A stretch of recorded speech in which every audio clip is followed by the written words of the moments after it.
Genesis chapter 1. In the beginning, God created the heavens and the earth.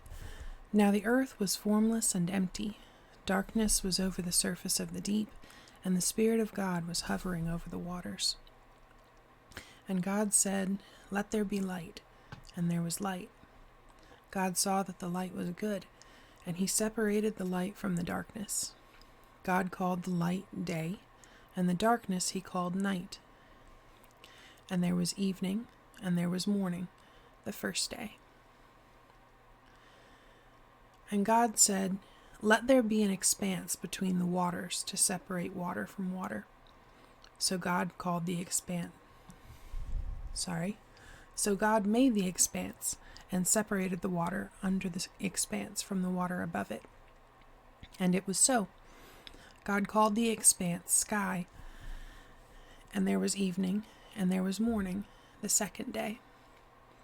And God said, "Let the water under the sky be gathered to one place, and let dry ground appear." And it was so. God called the dry ground land, and the gathered waters he called seas. And God saw that it was good. Then God said, "Let the land produce vegetation, seed-bearing plants and trees on the land that bear fruit with seed in it, according to their various kinds." And it was so. The land produced vegetation, plants bearing seed according to their kinds, and trees bearing fruit with seed in it according to their kinds. And God saw that it was good. And there was evening, and there was morning, the third day. And God said, "Let there be lights in the expanse of the sky to separate the day from the night, and let them serve as signs to mark seasons and days and years. And let them be lights in the expanse of the sky to give light to the earth." And it was so. God made two great lights, the greater light to govern the day, and the lesser light to govern the night. He also made the stars. God set them in the expanse of the sky to give light to the earth, to govern the day and the night, and to separate light from darkness. And God saw that it was good. And there was evening, and there was morning, the fourth day. And God said, "Let the water teem with living creatures, and let birds fly above the earth across the expanse of the sky." So God created the great creatures of the sea, and every living and moving thing with which the water teems, according to their kinds, and every winged bird according to its kind. And God saw that it was good. God blessed them and said, "Be fruitful and increase in number, and fill the water in the seas, and let the birds increase on the earth." And there was evening, and there was morning, the fifth day. And God said, "Let the land produce living creatures according to their kinds, livestock, creatures that move along the ground, and wild animals, each according to its kind." And it was so. God made the wild animals according to their kinds, the livestock according to their kinds, and all the creatures that move along the ground according to their kinds. And God saw that it was good. Then God said, "Let us make man in our image, in our likeness, and let them rule over the fish of the sea and the birds of the air, over the livestock, over all the earth, and over all the creatures that move along the ground." So God created man in his own image. In the image of God he created him. Male and female he created them. God blessed them and said to them, "Be fruitful and increase in number. Fill the earth and subdue it. Rule over the fish of the sea and the birds of the air, and over every living creature that moves on the ground." Then God said, "I give you every seed-bearing plant on the face of the whole earth, and every tree that has fruit with seed in it. They will be yours for food. And to all the beasts of the earth, and all the birds of the air, and all the creatures that move on the ground, everything that has the breath of life in it, I give every green plant for food."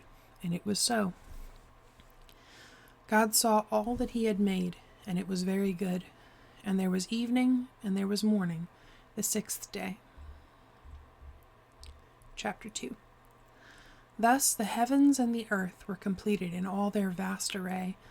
By the seventh day God had finished the work he had been doing, so on the seventh day he rested from all his work. And God blessed the seventh day and made it holy, because on it he rested from all the work of creating that he had done.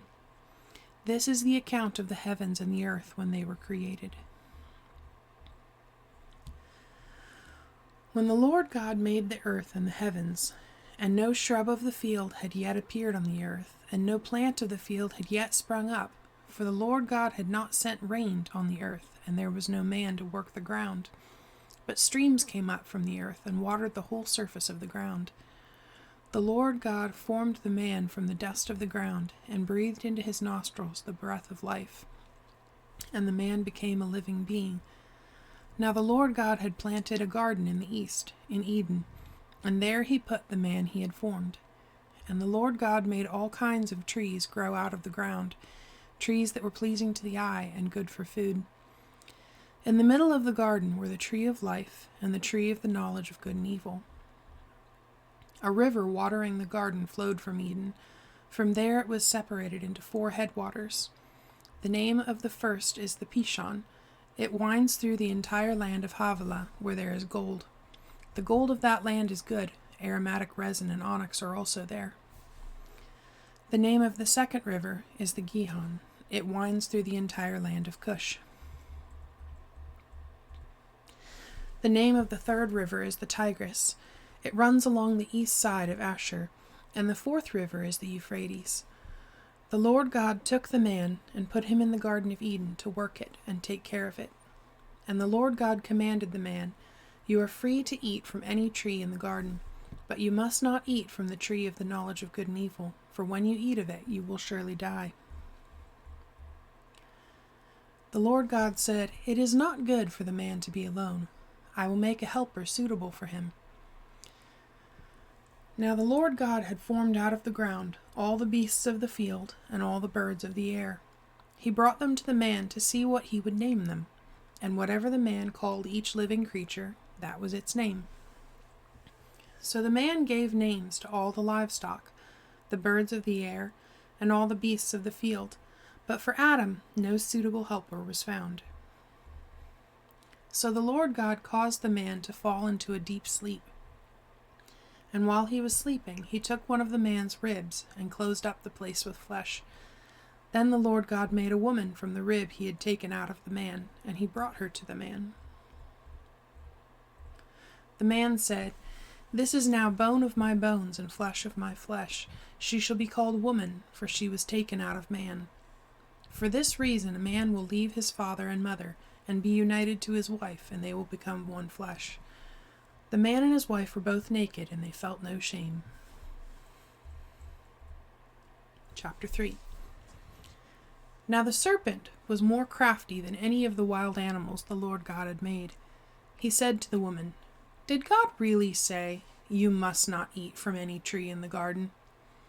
The woman said to the serpent, "We may eat fruit from the trees in the garden, but God did say, 'You must not eat fruit from the tree that is in the middle of the garden, and you must not touch it, or you will die.'" "You will not surely die," the serpent said to the woman, "for God knows that when you eat of it, your eyes will be opened, and you will be like God, knowing good and evil." When the woman saw that the fruit of the tree was good for food, and pleasing to the eye, and also desirable for gaining wisdom, she took some and ate it. She also gave some to her husband, who was with her, and he ate it. Then the eyes of both of them were opened, and they realized they were naked, so they sewed fig leaves together and made coverings for themselves. Then the man and his wife heard the sound of the Lord God as he was walking in the garden in the cool of the day, and they hid from the Lord God among the trees of the garden. But the Lord God called to the man, "Where are you?" He answered, "I heard you in the garden, and I was afraid because I was naked, so I hid."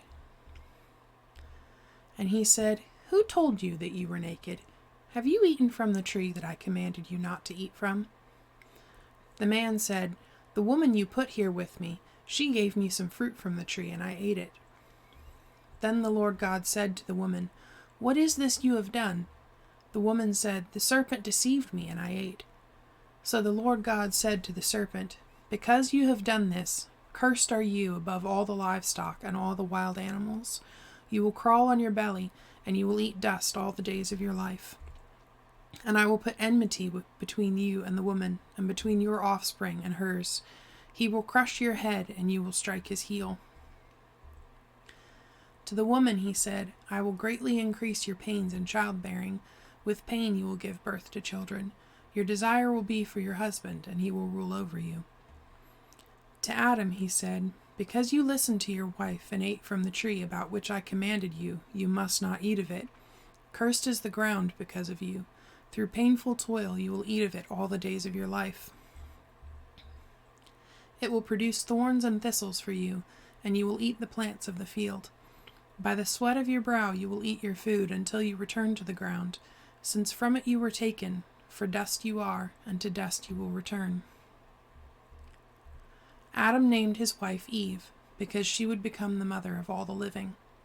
The Lord God made garments of skin for Adam and his wife and clothed them. And the Lord God said, "The man has now become like one of us, knowing good and evil. He must not be allowed to reach out his hand and take also from the tree of life and eat, and live forever." So the Lord God banished him from the Garden of Eden to work the ground from which he had been taken. After he drove the man out, he placed on the east side of the Garden of Eden cherubim and a flaming sword flashing back and forth to guard the way to the tree of life.